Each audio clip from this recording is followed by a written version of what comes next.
দাঁড়া দাঁড়া বলছি, আমরা কোথায় ঠাকুর দেখতে গিয়েছিলাম? হ্যালো বন্ধুরা, তোমরা সবাই কেমন আছো? আশা করি খুবই ভালো আছো। আর আমি খুবই ভালো আছি।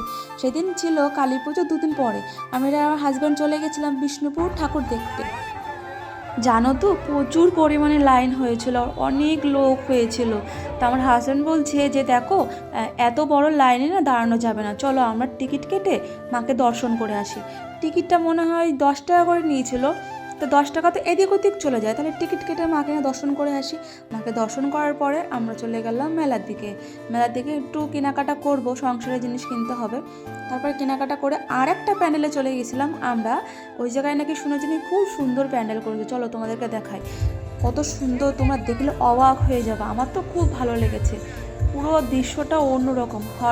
আমার তো খুবই ভালো লেগেছে। তোমাদের কেমন লেগেছে একটু কমেন্ট করে জানিও।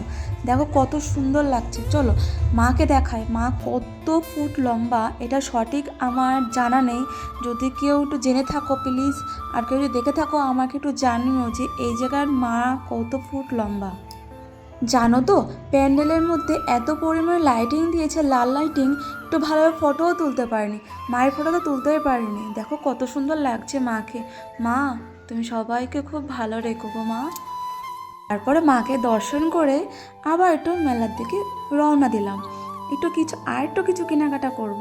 আমার না কানের দুল না খুব ভালো লাগে, তাই আমার হাজব্যান্ডকে বলছি চলো না বাবু আমাকে একটা কানের দুল কিনে দাও। ও আমাকে কানের দুল কিনে দিয়েছে। কিনে দেওয়ার পরে তারপরে আমরা ভেবেছি একটু ফুচকা খাবো।